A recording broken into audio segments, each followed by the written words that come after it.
Bien, bonjour à toutes et tous. Donc, merci beaucoup pour cette invitation qui peut être intimidante parce que effectivement, je ne suis pas du tout un spécialiste du CARE,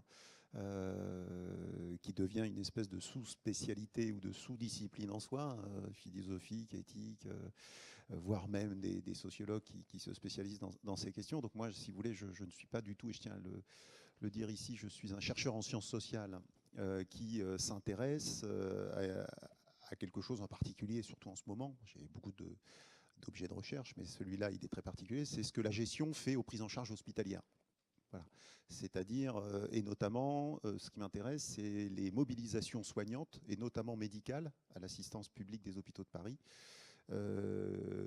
contre les réformes récentes de l'hôpital. Voilà.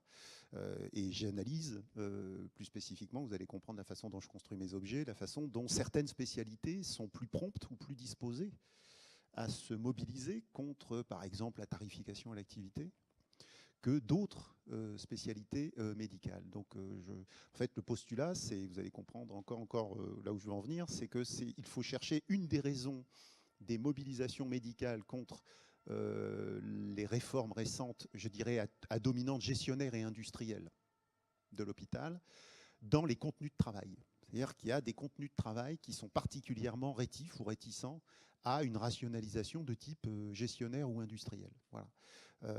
Donc je travaille particulièrement là-dessus. Mais alors par contre, ce qui m'a toujours beaucoup intéressé, c'est effectivement qu'à mesure que se déploient, je dirais, des dispositifs, des discours, des acteurs gestionnaires à l'hôpital, eh bien, ça s'accompagne, et donc des dispositifs gestionnaires. Donc, on n'est pas du tout on n'est pas dans le rêve, je veux dire. Hein, je vais y revenir.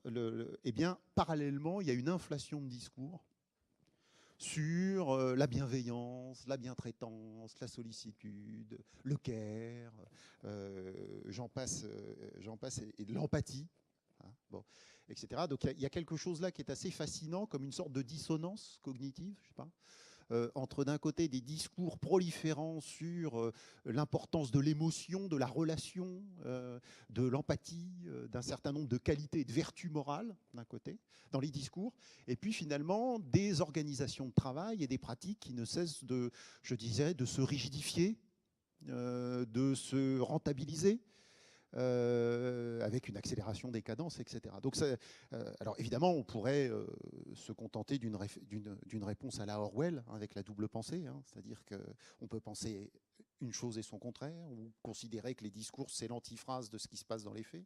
Mais à mon avis, il y a quelque chose de plus compliqué comme ça, là-dedans. Donc je me suis intéressé, bon, parce que c'était le thème, alors ce que je trouve extraordinaire comme thème, la quantification du care. J'espère bien analyser et vous montrer le côté paradoxal de cette idée de quantifier le care, à laquelle je ne suis pas opposé, mais qui est contre-intuitive.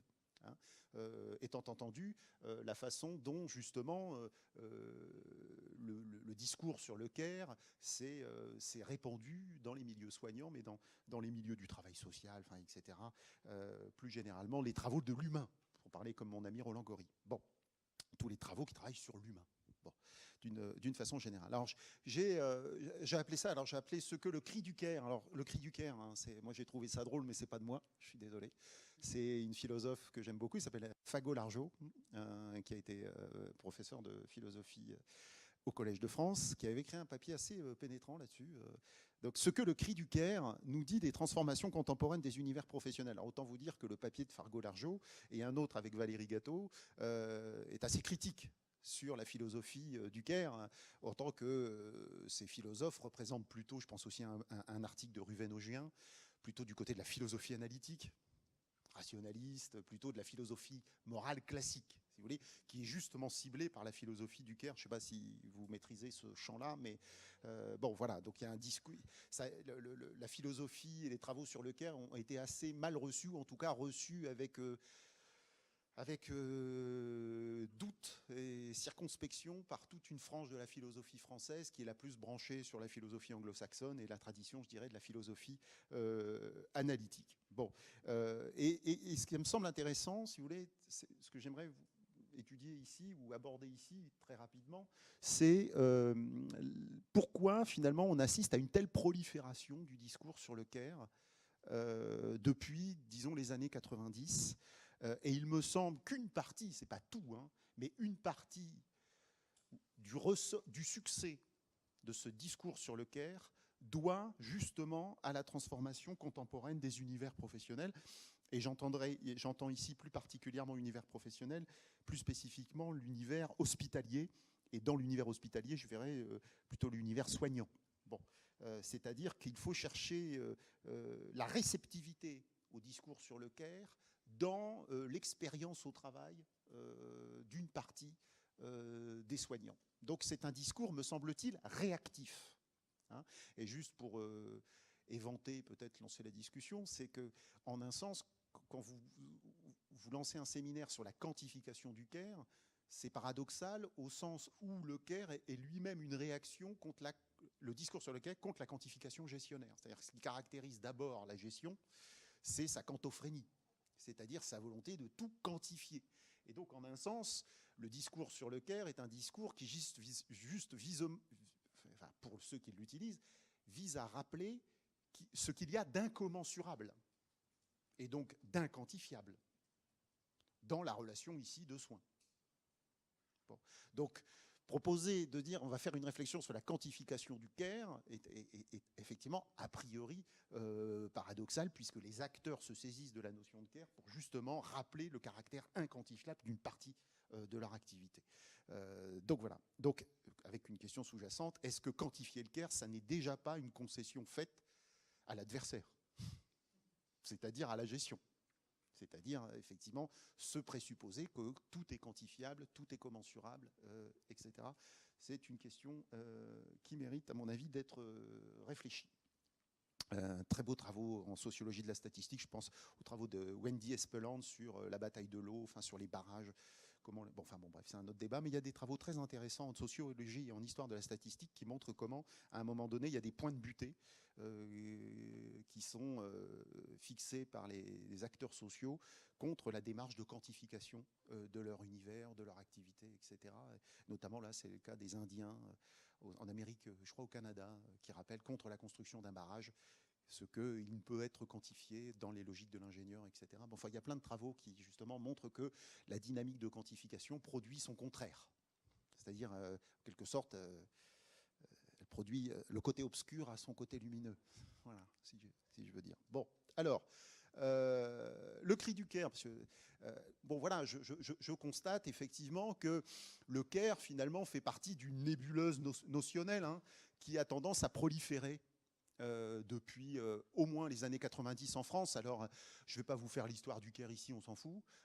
Mais effectivement, il y a tout un discours, y compris le discours managérial lui-même, a pris le tournant de l'émotion, de la personne, de la relation. C'est-à-dire qu'en quelque sorte, aussi bien ceux qui sont pro-gestion, pro-management, que ceux qui s'y opposent, semblent trouver un point d'accord sur l'idée que l'émotion, l'empathie, la bientraitance, la sollicitude, etc., c'est important et que ça a été trop longtemps dénié, y compris par le discours managérial, au profit d'une approche un peu mécanique et rigide de l'activité de travail, et que, en quelque sorte, il faut redécouvrir, et il y a beaucoup à redécouvrir dans ces notions qui, en quelque sorte, ont été mises sur le boisseau. Alors moi, j'avais étudié, justement, j'avais fait un terrain dans une permanence d'accès aux soins de santé à Saint-Louis, à l'hôpital Saint-Louis. C'est peut-être l'article qu'on vous a peut-être distribué, que vous avez eu, bon, qui est un article programmatique, voilà, c'est ça. Et on avait tiré un bouquin là-dessus, alors justement, avec comment dire, Claire Georges, qui dirige la permanence d'accès aux soins de santé, qui se révoltait, en tout cas était assez mécontente d'un certain nombre de dérives gestionnaires dans la prise en charge des personnes reçues dans les permanences d'accès aux soins de santé, en l'occurrence des migrants souvent qui arrivent avec des cancers avancés, etc. Bon, eh bien, elle avait voulu faire un livre, qu'on a fait un livre collectif, qui s'appelle Soigner l'humain, qui est paru aux presses de l'EHESP, l'École des hautes études en santé publique. Et effectivement, on faisait le constat, hein, on revenait là-dessus finalement, et moi j'avais pris le cas de l'empathie. Parce que l'empathie, alors là, c'est vraiment, en quelques années, c'est devenu effectivement la bonne à tout faire de la littérature managériale, quoi. Tout le monde parlait d'empathie. Alors vous savez, quand vous êtes sociologue, vous êtes un peu mauvais coucheur, c'est-à-dire que si les gens commencent à parler tous la même chose, il faut que vous preniez un peu de champ, voilà, Il ne faut pas embrayer dans le discours, mais il faut se demander pourquoi les gens commencent à parler comme ça et qu'ils ne parlaient pas avant, comme ça. Bon, où ils employaient ces termes, etc. Donc, moi, je m'étais intéressé, j'avais fait un chapitre sur l'empathie, mais finalement, qui rejoint assez la notion de care. Effectivement, on est obligé de constater qu'effectivement, il y a une espèce, dans tous les discours, y compris d'institutions, une espèce de surinvestissement du registre émotionnel, du répertoire émotionnel, du répertoire de la relation, du répertoire de l'humain, etc., etc. Bon, voilà, donc je suis obligé de le constater. Alors, je ne vais pas refaire sur la notion de care, bon, sauf à rappeler quand même qu'on redécouvre, nous, en France, on prend les trains nord-américains 10 ans plus tard, hein. Bon, c'est un peu ça. Donc, effectivement, je ne vais pas revenir sur la notion, mais ce qui est assez intéressant à signaler, moi, ce qui me fascine en tant que sociologue, c'est la volatilité de la notion. C'est-à-dire qu'elle peut non seulement passer d'univers sociaux à des univers sociaux très différents, puisqu'elle est partie du champ du militantisme féministe, puis elle a été récupérée par le champ philosophique, et puis elle a même traversé, je dirais, l'Atlantique pour aller à la fois se greffer dans des controverses effectivement très académiques, philosophiques, sociologiques, etc., mais aussi même coloniser aussi la littérature managériale. Donc c'est l'incroyable volatilité, c'est-à-dire cette capacité de cette notion à effectivement migrer. Il n'y a pas d'autre mot à dire. Et dans des univers qui sont régis par des logiques très différentes. Bon. Et aujourd'hui, le champ médical, etc., enfin le champ du soin, etc. Donc il y a quelque chose là qui mérite d'être interpellé. On a l'impression que le care, c'est une notion tout-terrain, 4-4. Voyez, hein, c'est rare les notions comme ça qui peuvent circuler entre des univers très différents, d'un espace national à un autre espace national. Il y a plein de travaux de sociologie qui étudient ça. Enfin, il n'y a rien d'évident à ce qu'une telle notion, née dans un secteur bien particulier des États-Unis, hein, le milieu féministe américain, eh bien, connaisse une telle diffusion mondiale. Donc, vous savez, les sociologues, ils s'étonnent toujours de choses banales. Hein. Enfin, je veux dire, bon, voilà. Et en même temps, quand on creuse un peu les choses banales, on trouve des choses. Bon. Voilà. Donc c'est une notion aujourd'hui qui est multifacette. Elle est à la fois militante, elle est politique, elle est philosophique, elle est professionnelle. Enfin, je veux dire, c'est effectivement, il y a une forme d'ubiquité de cette notion, à tel point d'ailleurs qu'on finit par se demander si, comme toujours, hein, si la volatilité de cette notion n'est pas due finalement à sa profonde ambiguïté. Hein, et que plus encore, vous savez, ce qu'on gagne en extension, on le perd en signification, et à la fin, on finit par communier autour de valeurs consensuelles. Hein, il faut être gentil avec les autres, quoi. Bon, alors à ce rythme-là, c'est sûr qu'on a perdu peut-être la notion et l'épaisseur critique de la notion. Parce que quand même, hein, quand on revient, et là je reprends un tableau comment elle s'appelle d'ailleurs, je me plus Marie. Ça va me revenir, enfin voilà, ça va me revenir, à une philosophe aussi qui s'est intéressée ça à la Sorbonne. Je n'ai que son nom en tête, mais ça va me revenir. Bon. Et donc elle avait fait un tableau comme ça, effectivement, et elle montre bien comment l'éthique du care, enfin aux États-Unis, enfin, la philosophie du care et l'éthique du care, c'est quand même construite en opposition et en réaction à une tradition très puissante aux États-Unis, mais assez peu en France, qui est la tradition analytique, de philosophie analytique, avec son idée de rigueur, de rigueur dans le raisonnement, l'idée que le langage doit être clair, on n'est pas pour les formules brillantes, mais bon, on est un peu au scalpel, quoi. Hein. Bon, toute la philosophie analytique qui en France est donc, dans le champ médical représentée par Fagot-Largeau, Ruven-Augien aussi, et d'autres, mais aussi Bouvresse, etc. Bon. Et on voit bien que ça s'oppose point par point. Point par point. C'est-à-dire qu'il s'agit de promouvoir une éthique sur la base d'une critique, je dirais, de la critique d'une philosophie morale à la Kant ou version utilitariste. On promeut une autre conception de la philosophie, un autre style moral. Alors d'abord un style moral purement ancré dans les valeurs soi-disant ou de nature féminine, hein, parce que je rappelle qu'au départ, dans le care, quand même assez étonnant quand vous étudiez ça, quand vous êtes sociologue. C'est-à-dire que enfin, Kiligan et tout ça pensent qu'il y a un style moral féminin, bon, une nature féministe qui est toujours un peu choquant quand vous êtes sociologue, mais bon. Voilà. Et donc d'abord de voir que c'est d'abord une notion qui est d'abord une notion de combat. pas du tout consensuelle. C'est une notion de combat qui vise en quelque sorte à critiquer une tradition, je dirais, kantienne, utilitariste, et plus récemment celle de Rawls, hein, du libéralisme politique, d'une conception de la morale, je dirais. Alors vous voyez, hein, donc ce qu'on peut appeler une éthique à visage humain. Hein, une éthique qui est à la fois perceptuelle, émotionnelle et intuitive. Alors allez quantifier ça. Hein, une éthique perceptuelle, émotionnelle et intuitive. Vous voyez bien que, en gros, pour faire court, là où plutôt l'éthique traditionnelle de la justice et la philosophie morale traditionnelle est de l'ordre du principe général et abstrait, qui débouche sur des impératifs moraux, donc peu sensibles, je dirais, à la diversité des situations. Hein, c'est une philosophie, je dirais, dégagée ou désengagée de la relation. Hein, c'est une philosophie qui se veut réflexive. La philosophie analytique, justement, c'est de dire on ne peut pas un comportement. Il faut distinguer, c'est Ruvén-Augien qui dit ça très bien, il dit il faut distinguer les jugements moraux des jugements sociaux conventionnels. C'est-à-dire que ici et maintenant, on peut avoir des réactions morales que l'on qualifie de morales, mais qui ne sont que des jugements sociaux conventionnels.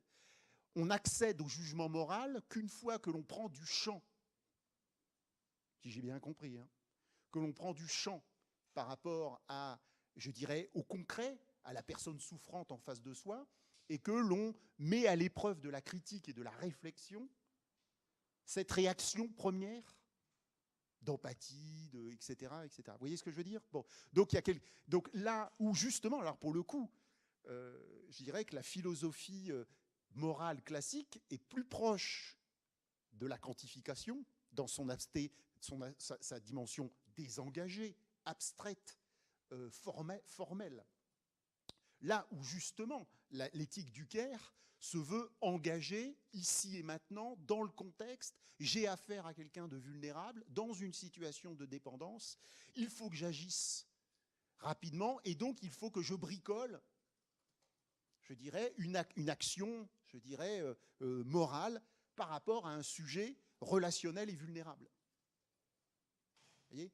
Donc je dirais que, vous voyez, ce tableau en soi, il montre que fondamentalement, il y a quelque chose de réticent dans l'éthique du Caire à toute démarche de quantification, en tant que la quantification appelle la généralité, la montée en généralité des conventions et de la formalisation.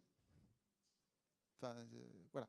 C'est justement, l'éthique du Caire est toujours une éthique située, propre à l'individu, pris dans une relation de dépendance, de vulnérabilité, qu'il soit l'aidant ou l'aider. Bon, je ne sais pas si je suis clair, vous me dites hein, si je ne suis pas clair. Hein. Bon. Voilà. Donc, il ne faut pas oublier ça, c'est-à-dire que restituer que le Caire, c'est quand même d'abord une réaction à une certaine tradition morale d'origine européenne qui se retrouve dans la tradition analytique nord-américaine, et en quelque sorte, c'est une critique d'abord en règle, hein, c'est ce que dit Killigan, une autre voix que la raison. Il faut écouter une autre voix que la raison, la voix du sentiment, la voix de l'émotion. Bon. Alors, je pourrais dire, c'est un vrai tournant philosophique, hein, mais clairement, bon, là, c'est une autre façon de dire les choses. Je vais pas. Mais ce qui me semble intéressant, c'est finalement là où la morale classique, l'éthique classique, la philosophie morale classique débouche sur des impératifs valables en tout lieu et pour tout le monde. D'accord ? Je ne volerai pas, ne pas nuire. Bon, voilà. L'éthique du Caire, elle est située dans l'ordre de l'action et elle dit je le fais comme je le sens. Voilà. Alors déjà, comment ? Évidemment, on est dans la singularité, dans l'idiosyncrasie personnelle.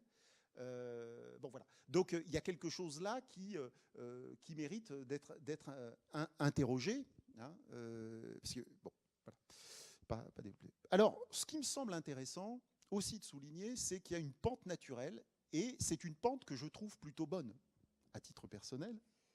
C'est le glissement de la notion de Caire, de l'éthique vers le politique. C'est Marie Garot qui travaille, je ne sais pas si vous voyez qui je veux dire, mais qui travaille pas mal sur ces questions-là, et je suis assez d'accord avec elle. Et en tout cas, je pense que c'est une bonne façon de pousser à la limite la notion de care. En tout cas, on ne peut pas se limiter, c'est là où je voudrais en venir dans mon propos, on ne peut pas se limiter, je dirais, au care comme une somme de vertus individuelles à investir dans une relation asymétrique ou inégalitaire entre un aidé et un aidant. Voilà. Quand je dis qu'elle dit qu'il y a un glissement politique, quand je dis qu'elle dit qu'il y a un glissement politique, c'est qu'elle engage une conception d'une bonne organisation de la société. C'est-à-dire qu'on passe d'un aspect purement individuel ou interindividuel, la relation de care, à une réflexion sur l'organisation de la société qui permet ou qui permettrait l'épanouissement de relations de care. C'est-à-dire on n'est plus dans le cadre, on critique le cadre, où on interroge le cadre. Et il me semble que c'est décisif pour comprendre notamment ce qui se passe à l'hôpital, parce que sinon, et je le disais tout à l'heure à Alain, si vous dites à des soignants qui n'ont pas les conditions de travail pour faire en sorte de respecter, je dirais, les impératifs du care, eh bien, vous produisez, au-delà de la souffrance physique au travail, de la souffrance morale. C'est-à-dire, vous les mettez dans des injonctions contradictoires. C'est-à-dire qu'effectivement, le glissement de l'éthique au politique permet d'interroger les conditions sociales, politiques et économiques de possibilité, moi je dirais pour un sociologue de félicité, d'une relation de care. D'accord ? Sinon, vous produisez de la souffrance.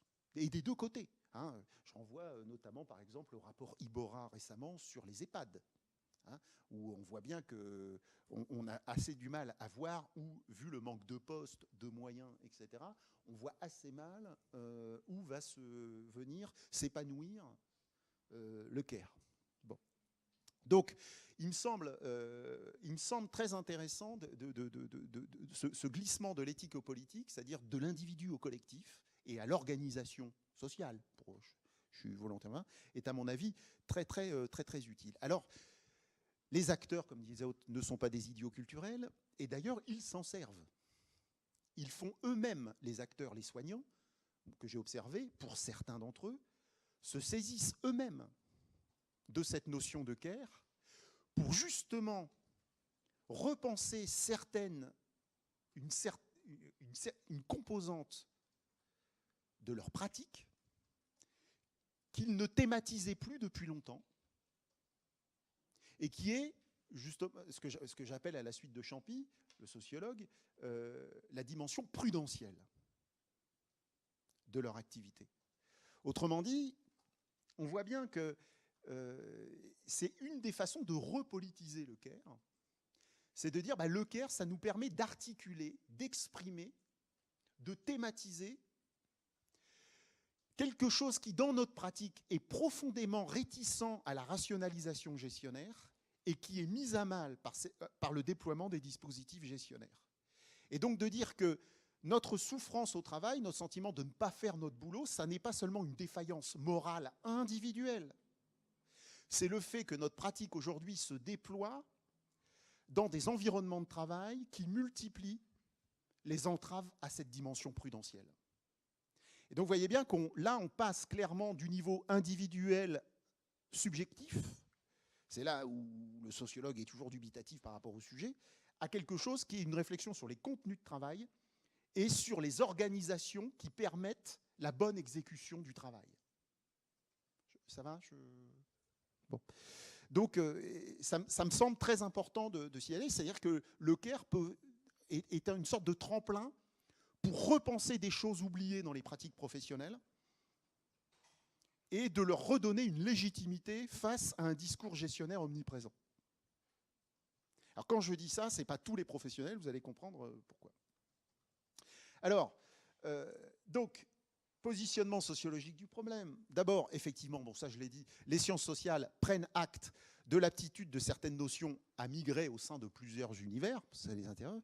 Et ce qui est intéressant, c'est comment cette circulation va aboutir à des réinterprétations, des retournements, des détournements, des contournements, des nouveaux usages. Hein. Par exemple, ce qui est assez fascinant avec le care, c'est sa dégenrisation, si j'ose dire, c'est pas très joli, c'est-à-dire qu'apparu dans l'univers de la critique féministe, petit à petit, elle va être, je dirais, retravaillée pour monter en généralité, critiquer et en quelque sorte désigner des vertus qui ne sont pas seulement en tout cas des situations ou des relations dans lesquelles les femmes ne sont pas majoritaires, etc. Donc il y a en quelque sorte, il y a une sorte d'autonomisation de la notion de care par rapport au milieu féministe d'origine.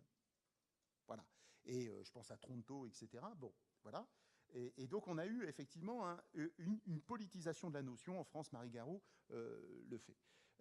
Et donc, comme je vous le disais, ce qui est intéressant, c'est de voir que le care est désormais au service d'une critique du travail et de son organisation dans les sociétés occidentales, et particulièrement dans dans ce qu'on appelle le travail professionnel en sociologie des professions, c'est-à-dire des professions dites à pratique prudentielle sur lesquelles je vais revenir, l'enseignement, le soin, le travail social, la médecine, tout ce que vous voulez, etc. Bon. Des professions du l'humain, du travail, un métier de l'humain, pour parler comme Gori. Bon, voilà. Et donc, en quelque sorte, le succès, moi ce que je veux vous montrer ici, c'est que le succès du care, de la notion de care, nous dit quelque chose des transformations en cours de ces univers professionnels. Voilà. Alors, je vais le dire tout de suite, comme ça je vends la mèche, hein, je mets le générique de fin avant, ça il n'y a pas de suspect. C'est comme l'empathie, hein, j'aurais pu dire la même chose sur l'empathie, dans le bouquin, là j'écris un truc sur l'empathie qui revient à peu près au même. C'est d'abord, il faut désubjectiver le care.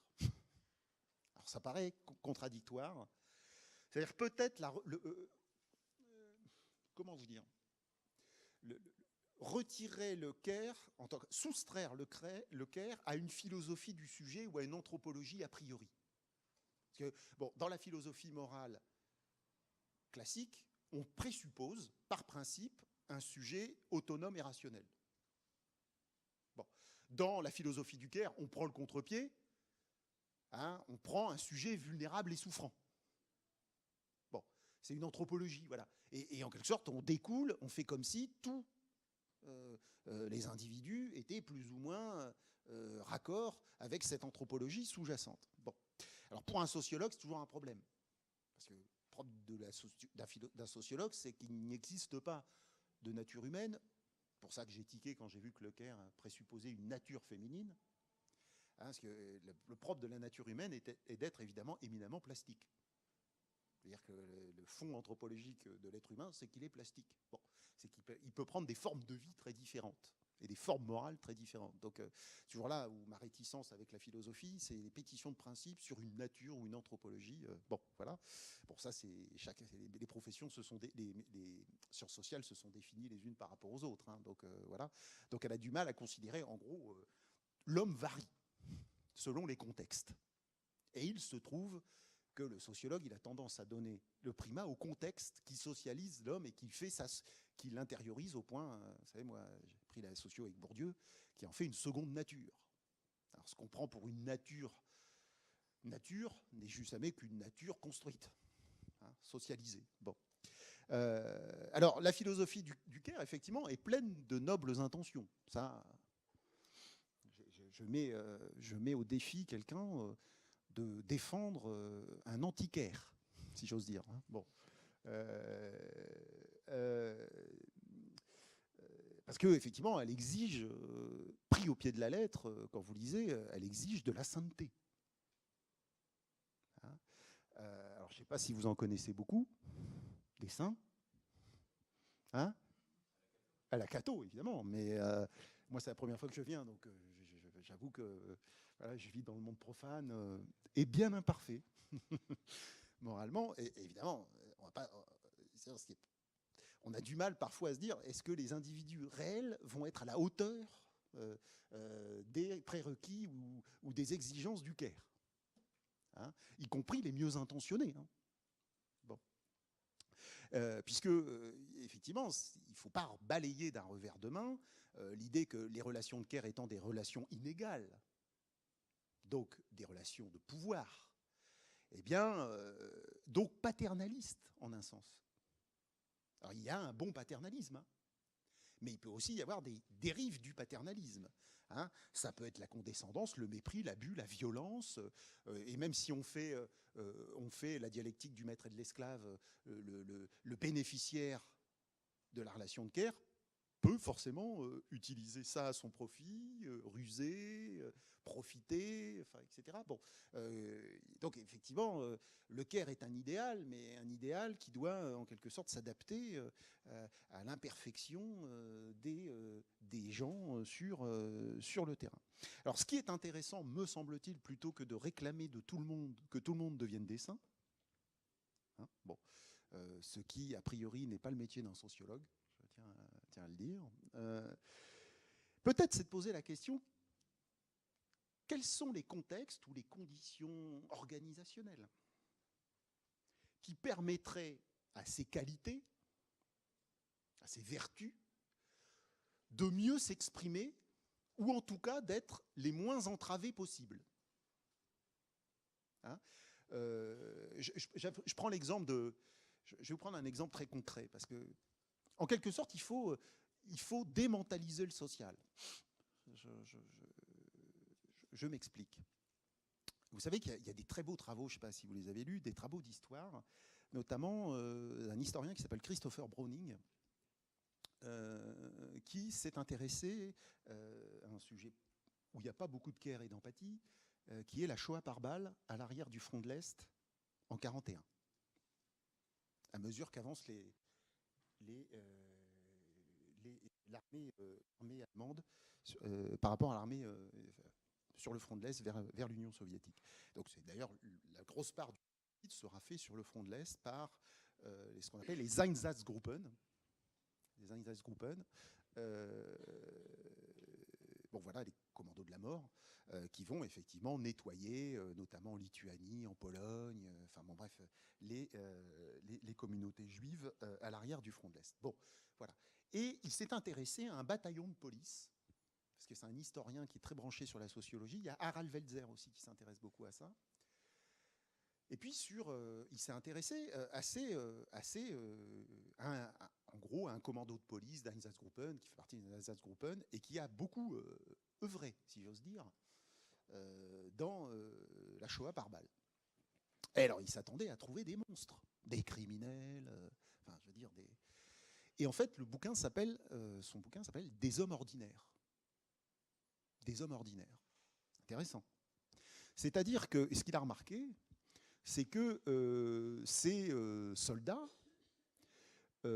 avant leur incorporation dans l'armée allemande, étaient des citoyens parfaitement reconnus, honnêtes, paisibles, menant une vie familiale totalement satisfaisante. Et quand ils sont revenus du front, ils ont retrouvé pleinement, sans avoir aucun remords, alors qu'ils avaient tué des milliers de femmes, d'enfants, d'hommes, etc., et en direct, en face à face. Hein. Bon. Ils sont revenus, ils se sont parfaitement intégrés, pas croire, ils n'ont pas été torturés mentalement par ce qu'ils avaient fait, etc. Intéressant. Donc des gens ordinaires qui ont été, dit Browning, placés dans des contextes qui ont, on peut le dire, je traduis parce que le bouquin est comme ça, désactivé, le terme exact, les facultés empathiques. D'ailleurs, ce n'étaient pas des serial killers, hein, ils n'avaient pas un problème de neurones miroirs. Hein. C'est-à-dire qu'ils ont été placés dans une organisation du travail, dans un contexte de travail, qui a, en quelque sorte, permis petit à petit, graduellement, hein, c'est un peu comme la grenouille qu'on met dans l'eau chaude et puis qu'on fait chauffer, hein, d'abandonner les repères moraux ou éthiques ordinaires et petit à petit de rendre acceptable ce qui ne l'était pas. Et alors j'insiste sur ce point, ce qui permet particulièrement, il y a deux choses qui permettent particulièrement cette translation morale, parce qu'il y avait une morale, hein, ils avaient une morale quand même. Hein. Par exemple, ils s'estimaient très moral et limite prix Nobel de la paix, de trouver une méthode pour tuer la mère et l'enfant en même temps, parce qu'ils trouvaient que c'était trop atroce de tuer d'abord la mère ou d'abord l'enfant. Donc, le type se disait faire preuve d'une incroyable empathie en ayant trouvé une technique pour tuer les deux en même temps. Bon, vous voyez qu'il y a eu une sorte de déplacement des repères moraux. Bon, non pas qu'ils ont abandonné toute notion morale, ils ont abandonné. Alors il y en a deux, il y a deux critères. D'abord, c'est la pression du groupe des pairs et l'isolement sur le front. Mais il y a quelque chose qui me semble très intéressant, c'est la focalisation sur la technique. C'est la focalisation sur la technique qui permet, en partie, de ne plus penser, je dirais, l'épaisseur morale de l'acte qu'on est en train de commettre. Je dis ça parce qu'à l'hôpital, c'est intéressant. C'est-à-dire que la focalisation sur la technique permet d'évacuer justement ce qui fait l'épaisseur même du raisonnement prudentiel, c'est-à-dire une délibération sur les fins de l'activité. Je soigne quelqu'un, pourquoi faire? Pour le sauver, le guérir, et si je ne peux pas, pour assurer la fin de vie, la qualité de vie, etc., etc. Donc, en quelque sorte, la focalisation sur le moyen technique permet, d'une façon générale, de ne plus avoir à penser la finalité morale, à délibérer sur la fin morale de ce qu'on fait. Bon. Alors, je dis ça, je l'explique dans ce bouquin, je prends cet exemple-là, qui est assez fascinant hein, pour penser les deux. Donc, de dire simplement que c'est les vertus que la philosophie du care prête a priori aux gens, le sociologue considérera plutôt que c'est le contexte dans lequel ils sont insérés,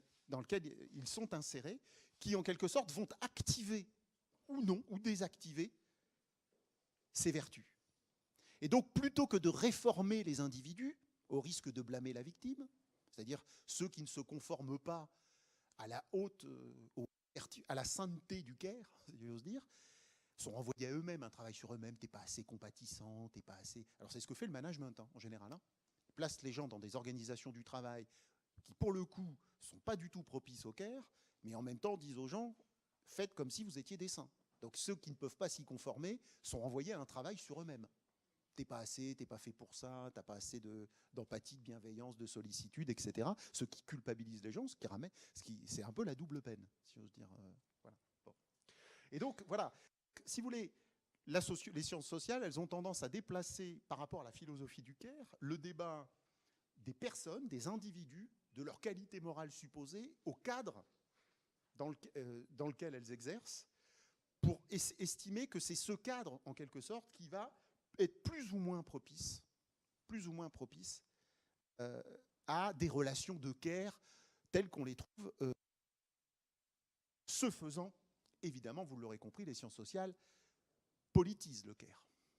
C'est-à-dire glisser des individus au cadre d'exercice et d'activité des individus, c'est en un sens politiser la question. C'est-à-dire que c'est poser la question, pas politiser au sens gauche-droite, mais quelle est la bonne organisation d'un hôpital, la bonne organisation d'une école, c'est-à-dire comme la bonne organisation de la cité. Et c'est en ce sens-là, par exemple, Marie Garot défend un néo-républicanisme. Alors bon, tout ça me dépasse un peu, mais en tout cas, dès que vous passez, la focale passe de l'individu au contexte, d'emblée, il y a un glissement politique qui s'opère, mais politique au sens noble. C'est-à-dire que vous interrogez le cadre. Ça va, je suis clair dans ce que je raconte? Oui. Hein. Vous ne me dites pas ça parce que vous êtes des saints et que vous avez les vertus du care et que je suis vulnérable au public? Non, non. Bon. Alors, juste, je ne vais pas tout développer. Il me reste combien de temps? Une demi-heure? 20 minutes? Une demi-heure? Bon, j'aurai pas le temps de tout expliquer. Mais me semble-t-il, je vais essayer d'expliquer ici. Vous voyez, c'était l'intro. Donc bon. Voilà. Je vais essayer d'expliquer pourquoi le care en tout cas, a eu du succès. Cette notion de care a eu du succès à l'hôpital. Alors quand je dis qu'elle a eu du succès à l'hôpital, elle n'a pas eu du succès dans tous les secteurs de la médecine. Elle a eu du succès dans certains secteurs de la médecine hospitalière qui étaient particulièrement mis à mal par le déploiement de la rationalité gestionnaire. En quelque sorte, le care est une revendication une revendication selon laquelle la gestion maltraite, mutile un certain nombre d'activités soignantes à l'hôpital. En quelque sorte, ça a permis, et c'est ça moi qui m'a intéressé, c'est que cette notion de care, d'empathie, d'humain, elle permet aux soignants de dire il y a quelque chose qui est dénaturé dès lors que notre environnement de travail devient trop quantifié, trop rigide, trop protocolisé, et qui fait donc et que cet environnement rigide, cette rigidification de l'environnement de travail, fait obstacle à l'exercice d'une vertu, la sagesse pratique, la phronésis, qui elle-même, on peut considérer, est une vertu du care. Je dirais même c'est une vertu primordiale du care sur laquelle je vais revenir. Alors, oui, bon. Alors, vous savez, pendant très longtemps, là je vais passer assez vite, pendant très longtemps, la médecine hospitalière a fondé sa légitimité sur la légitimité scientifique. Voilà. C'est-à-dire qu'effectivement, la médecine, et notamment la biomédecine, s'est revendiquée de la science. C'est important ce que je vous dis, parce que justement, la prudence, ça n'est pas la science. Le raisonnement prudentiel, ça n'est pas le raisonnement scientifique. Autrement dit, la science, l'appel à la science et l'appel à la légitimité de la science, vous pourrez comprendre, qui a permis de solidifier ou de consolider le territoire médical, en fait, en quelque sorte, c'est fait aux dépens ou dans le déni de la dimension, de ce qui n'est pas purement scientifique dans l'activité médicale et qu'on retrouve bien souvent dans la clinique. Bon. Alors, pour faire vite, et pour bien connaître les gestionnaires, je vais vous le dire comme ça, les gestionnaires se sont régalés. Parce qu'ils se sont dit, ah, vous êtes scientifique. Alors, au moment où on commençait à s'inquiéter de l'augmentation des coûts médicaux, notamment à l'hôpital, à dire, ah, vous êtes scientifique. OK, donc si vous êtes scientifique, à chaque fois que vous êtes face à une pathologie A, vous prenez évidemment le traitement B. Or, les gestionnaires, par exemple, ils se sont amusés à faire des statistiques sur les pratiques médicales. Et qu'est-ce qu'ils ont montré? C'est qu'il y avait une extraordinaire hétérogénéité et une extraordinaire variation des prises en charge médicales pour une même pathologie. En quelque sorte, ils ont retourné, les gestionnaires, ils ont retourné la prétention à la scientificité des médecins contre les médecins eux-mêmes. Vous dites que vous faites de la science, mais si c'est de la science, c'est un savoir qui s'applique de manière mécanique. Et il ne devrait pas y avoir autant de variations inexpliquées, par exemple, d'une région à l'autre, d'un hôpital à un autre, voire même d'un praticien à l'autre. Autrement dit, les gestionnaires ont considéré que pour des raisons inavouables, soit d'intérêt économique, soit de querelles d'école, soit etc., eh bien, les médecins, en fait, ne soignaient pas tout le monde de la même manière. Et que c'est très intéressant, hein, parce que par rapport à notre problématique du care, c'est que ce que la gestion déteste, d'où son intention, cette focalisation sur l'homogénéisation, la standardisation, la protocolisation, la gestion est particulièrement, je dirais, particulièrement intolérante aux variations. Voilà. C'est-à-dire que si, vous voyez, la science, c'est hypothético-déductif, A entraîne B. Un individu a une pathologie A, on le soigne avec un traitement B. Alors on va voir que c'est la négation même de ce qu'est le raisonnement médical, ou le raisonnement soignant. Donc là, en quelque sorte, il faut bien comprendre que la gestion a pris son essor justement parce que alors il y a des épidémiologistes, des chercheurs en économie de la santé, je ne vais pas vous raconter cette histoire-là, ont retourné contre les médecins leur prétention à être scientifique. Vous voulez être scientifique? Eh bien, on va vous aider à l'être, on va quantifier systématiquement vos activités, on va protocoliser, on va normer. Si vous avez ça, vous faites A, on va vous aider à vraiment devenir scientifique. Alors évidemment, vous voyez bien que là, les professionnels sont désarmés.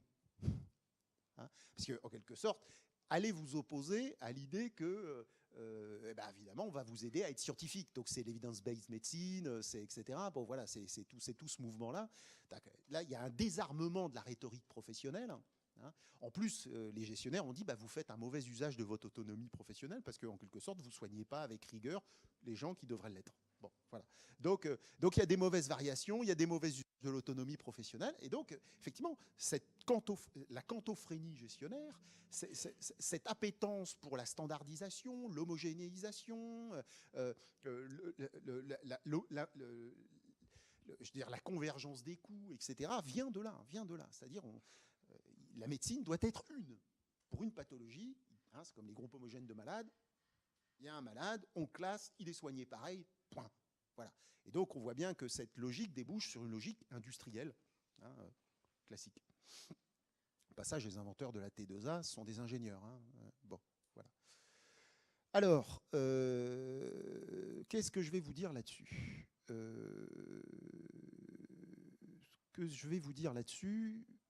Bon, ça, je vais passer. Oui, enfin, en gros, pour ceux qui analysent, quand je dis je vais passer, c'est que je ne vais pas passer. Mais ce qui intéresse le sociologue, ce n'est pas les médecins pris globalement. Ce qui est intéressant, c'est de voir que cette logique gestionnaire, cette rationalité gestionnaire, fragmente le champ médical. C'est-à-dire que, pour faire vite, certaines spécialités médicales vont totalement s'épanouir dans le cadre industriel et gestionnaire, et d'autres, non. Il faut comprendre pourquoi. Alors, quand vous êtes sociologue, vous avez deux types d'approches qui sont à compléter. Hein. Celle de mon copain Bélanger, c'est une approche externaliste. En gros, il cherche dans les propriétés sociales des individus les raisons pour lesquelles ils se mobilisent ou pas contre les réformes gestionnaires de l'hôpital.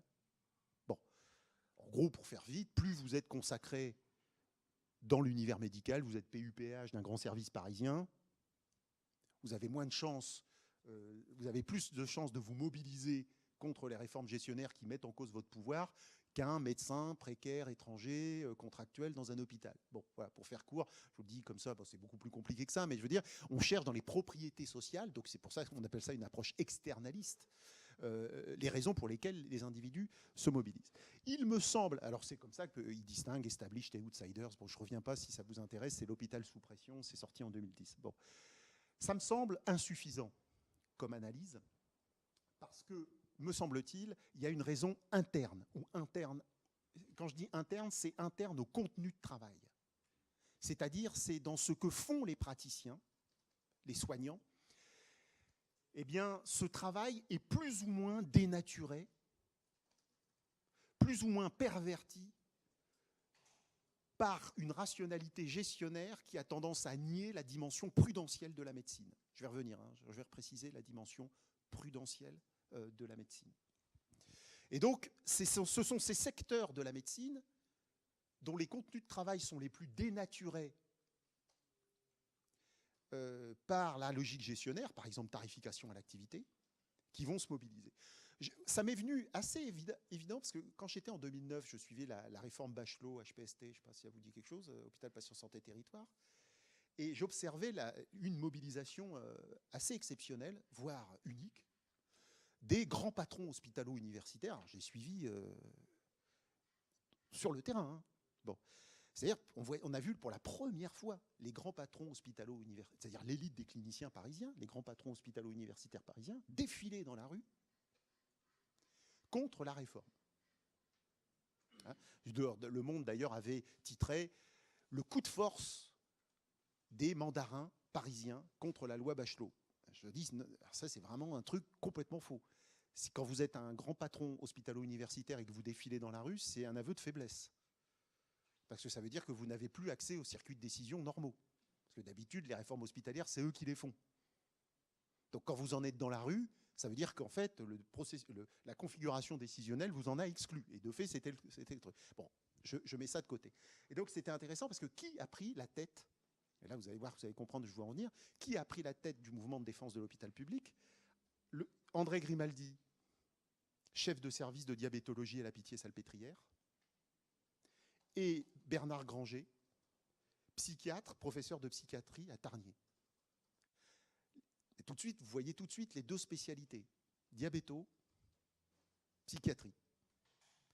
Et vous voyez bien, et tout de suite, il m'est apparu que ce n'est pas par hasard que c'était ces spécialités-là qui prenaient la tête de la fronde hospitalo-universitaire, plutôt, je dirais, que la chirurgie de la prothèse de hanche. Vous voyez ce que je veux dire? Donc, je vais préciser. Donc, là, j'ai eu une intuition, je me dis, c'est pas seulement, d'abord, parce que sur les propriétés, il y en avait un de gauche, un de droite. Un plutôt attaché au monde libéral, l'autre très attaché à l'hôpital public, l'un avec un secteur privé à l'hôpital, l'autre qui est un pourfendeur du secteur privé à l'hôpital. Enfin, je passe ce truc. Donc, ils étaient très différents, un avec un passé trotskiste, l'autre pas du tout. Bon, voilà. Donc, sous l'angle des propriétés, tous les deux étaient PUPH, par ailleurs. Donc, si on prend une analyse purement externaliste, il y a quelque chose qui ne va pas. C'est-à-dire qu'on a des gens qui sont très différents. Alors si on peut dire que étant PUPH, HPST est une attaque, mais alors pourquoi tous les PUPH ne se sont pas également mobilisés contre la réforme HPST, etc. Bon, voilà, on pourrait être. Donc ce qui m'a paru, c'est qu'il y avait quelque chose, et il faut prendre au sérieux ce que disent les acteurs, et notamment dans leurs revendications sur le CARE et tout ça, même si c'est pas quelque chose qu'André Grimaldi utilise beaucoup, mais sur les soignants qui travaillent dans ces services, il y a quelque chose là qui était maltraité. Le CARE était maltraité, particulièrement maltraité dans ses spécialités. Alors, donc l'idée, fondamentalement, c'est qu'il y a certaines spécialités qui sont particulièrement en affinité élective. Alors l'affinité élective, c'est Max Weber qui a traité ça. Alors l'affinité élective, c'est un peu comme les atomes crochus. Vous voyez ? C'est-à-dire une sorte d'affinité...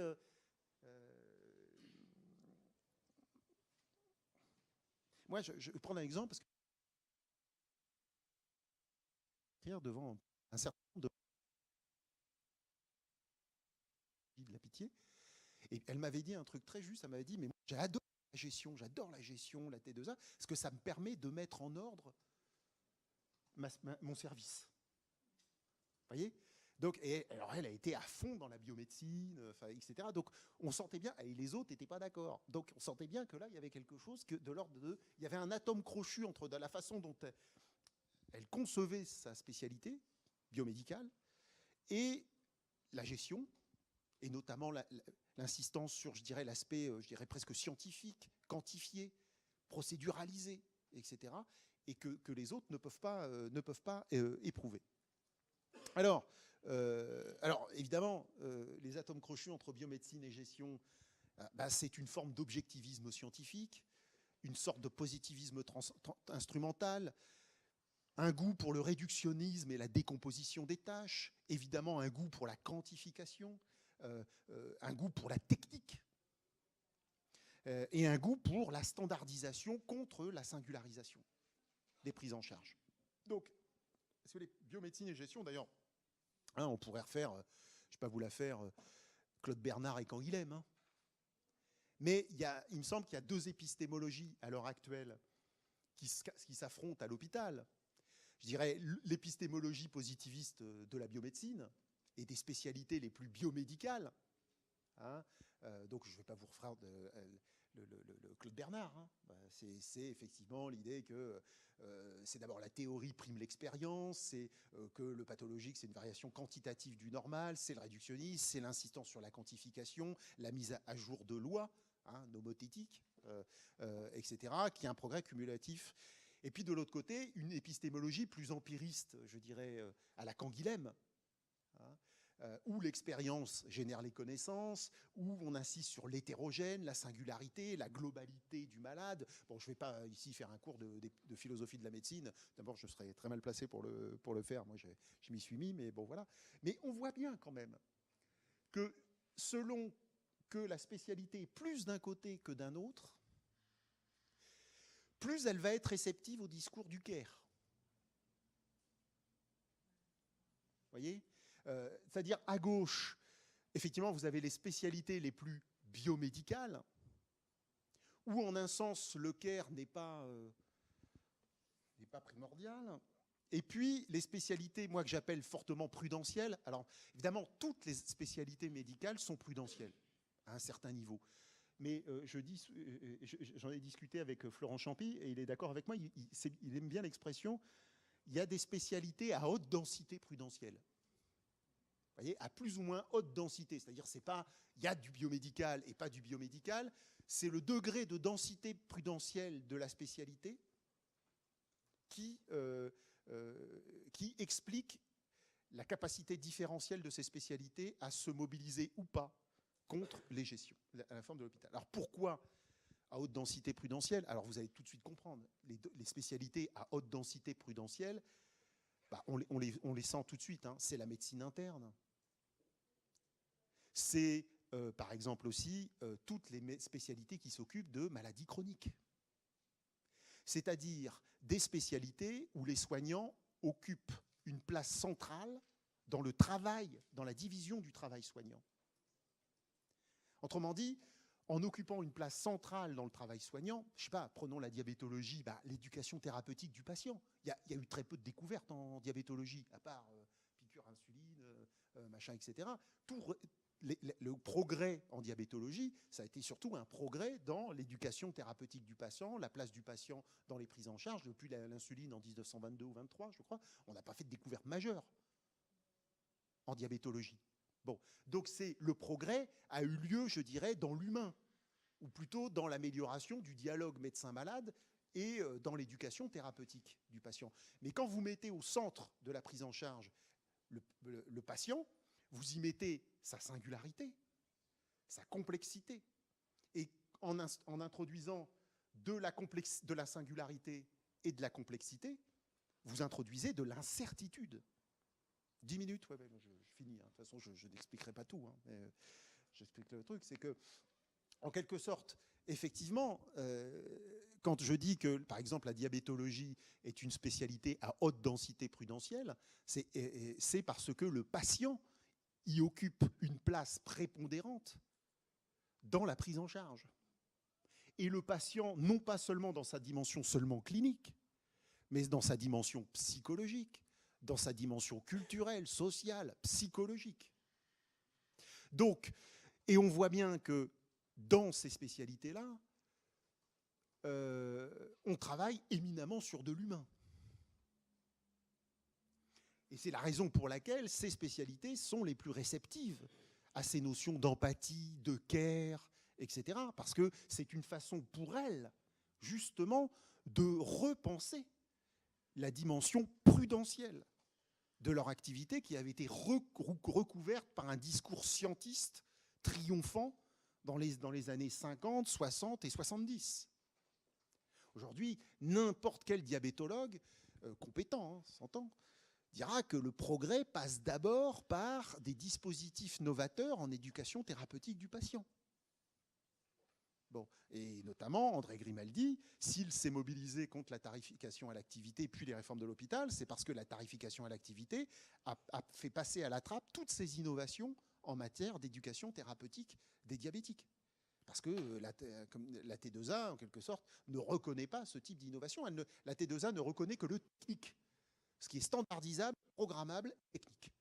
Donc tout ce qui relève de l'éducation thérapeutique du patient, surtout novateur, c'est-à-dire pas dans des protocoles, est évidemment sous-évalué, passé à la trappe. Hein, par ça, etc.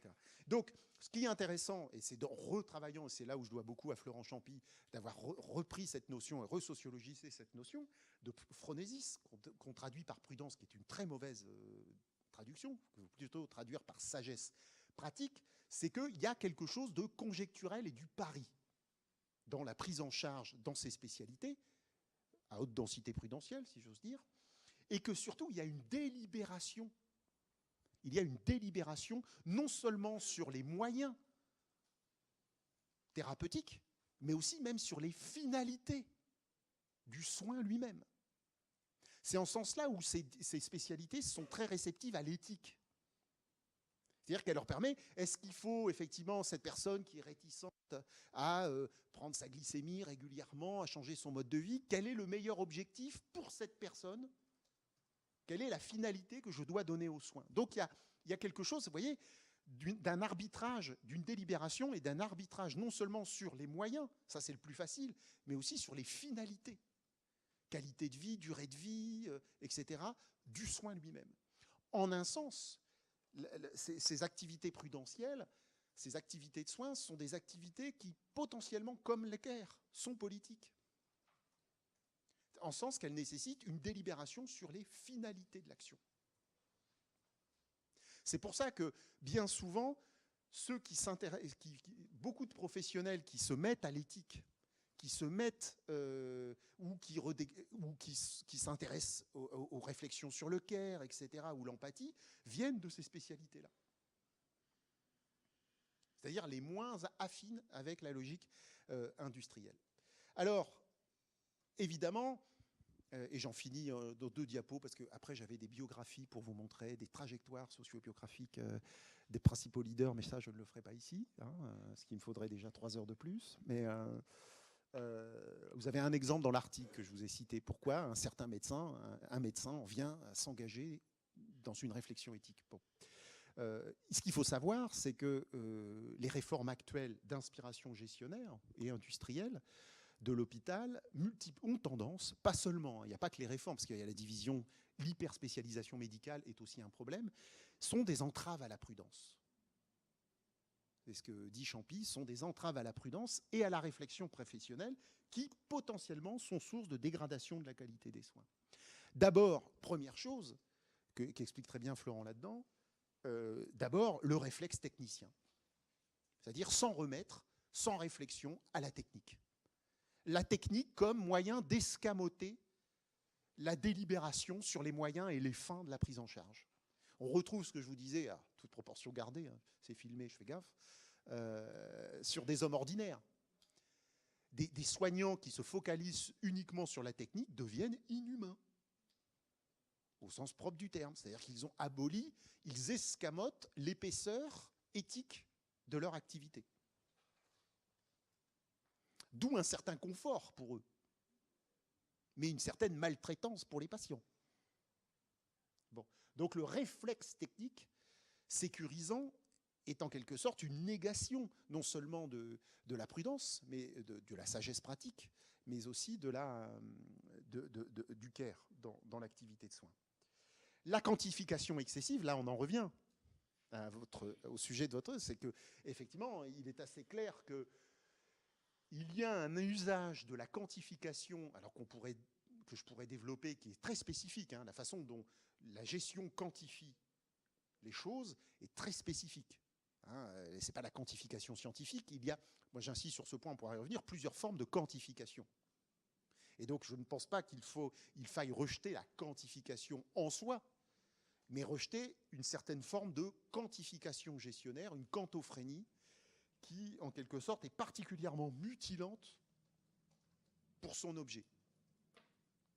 Donc, clairement, aujourd'hui, cette espèce d'obsession des indicateurs de performance, type benchmarking, est particulièrement néfaste à la dimension prudentielle de l'activité, en tant d'ailleurs qu'elle vise à éradiquer toute variation dans les prises en charge. Une normalisation, ça découle, excessive, c'est-à-dire qu'en quelque sorte, on renonce à la réflexion professionnelle ou à la délibération sur les fins et les moyens pour appliquer mécaniquement des protocoles et des recommandations de bonne pratique. Une sorte de mécanisation du jugement clinique. Alors, rien n'est plus antagonique ou antagoniste à la prudence que la mécanisation du jugement. Les impératifs de productivité, puisque toute délibération professionnelle nécessite du temps pour délibérer, si possible d'ailleurs de façon collégiale, et que l'accélération des cadences contraint les professionnels non seulement à escamoter la dimension care, relationnelle du soin, mais aussi à escamoter la dimension prudentielle, c'est-à-dire la dimension délibérative de soin. Et enfin, une parcellisation ou une hyperspécialisation, un morcellement des tâches du soin, c'est-à-dire que la réflexion professionnelle nécessite d'avoir une vision globale, par exemple du patient. Rien n'est plus mauvais que de déléguer l'aspect psychologique à un psychologue, la dimension sociale à une assistante sociale, la dimension clinique à un médecin, la dimension biologique à un biologiste, et de n'avoir jamais plus une vision globale des patients. Bon. Donc la parcellisation excessive, je pourrais prendre l'exemple des consultations d'annonces, mais bon, la parcellisation excessive sont des entraves à la prudence. Et j'en finis là, et je finis juste là. Moi, ce qui m'a intéressé dans cette affaire sur le Caire, c'est moins le Caire lui-même que les mots que les professionnels retrouvent ou se donnent, ou s'approprient, pour redire ou redécouvrir, même à leurs propres yeux, la dimension prudentielle ou phronétique, je ne sais pas comment dire, de leur activité. Et il me semble que j'en ai trouvé 4 pour l'instant, 4 façons de réarticuler, de rethématiser, mais aussi d'opposer cette dimension prudentielle qui est maltraitée par le déploiement de dispositifs gestionnaires qui méconnaissent fondamentalement, je dirais, le raisonnement, les spécificités du raisonnement médical. Alors j'en ai trouvé au moins 4, mais il peut y en avoir plus, clairement, mais ils sont inégaux, ces répertoires. Il y a un répertoire intellectuel. Alors je pourrais détailler, c'est mon ami Roland Gori qui est très fort là-dessus, qui est un psychanalyste, qui a fait l'appel des appels, etc., et qui, lui, justement, réfléchit beaucoup sur la façon dont la technique, les indicateurs financiers, etc., pervertissent l'univers du soin. Alors lui, il n'est pas médecin à proprement parler, mais il est psychanalyste consultant et professeur de psychopathologie à Aix-Marseille, émérite. Il y a un répertoire politique, clairement. Alors c'est celui qui pousse plus loin, je dirais, la dimension politique du Caire. C'est André Grimaldi, qui est diabéto. Alors il faut expliquer par des trajectoires spécifiques. Et puis il y a le répertoire éthique. Il me semble que l'éthique, le regain ou le renouveau de l'éthique, l'intérêt pour l'éthique, est fortement lié, en quelque sorte, à ce choc des civilisations, si j'ose dire, même si je déteste ce terme, entre la civilisation gestionnaire et la civilisation médicale. Et que l'éthique, c'est un répertoire, alors on appelle ça un répertoire, c'est une façon d'articuler, de thématiser, de dire ce que la gestion pose comme problème à la pratique clinique lorsqu'elle devient omniprésente, voire impérative. Alors, je le dis ici peut-être pour lancer le débat, il me semble une façon de faire de l'éthique en France qui est particulièrement dépolitisante. C'est-à-dire que la façon dont s'est construit le répertoire éthique en France, je pense aux travaux de Dominique Mémy sur les gardiens du temps, c'est l'éthique en France, et pas aux États-Unis. C'est l'éthique en France, c'est plutôt l'idée qu'on va se mettre entre gens raisonnables autour d'une table, on va argumenter rationnellement et on va trouver un consensus. C'est un peu ça l'éthique, c'est-à-dire c'est l'idée qu'on va évacuer le débat, le conflit, etc. Bon. Et ce qui séduit une partie des professionnels dans ce répertoire éthique, c'est que justement ça permet de ne pas questionner le cadre, mais de réfléchir à l'intérieur du cadre. Et Claire, je lui dis, parce que je le dis ici, parce que j'ai eu des discussions avec elle, effectivement, je vois bien qu'elle est très timorée pour justement pousser à la limite son raisonnement et dire, bah, ce qui est peut-être pas normal non plus, c'est que j'ai pas assez d'enveloppe budgétaire pour soigner tous les migrants qui arrivent dans mon service, dans ma permanence d'accès aux soins de santé, et que je suis obligé de rationaliser le rationnement. Bon. Vous voyez ce que je veux dire? Donc, ils ne questionnent pas, comme les outils gestionnaires, ils ne les questionnent pas, etc.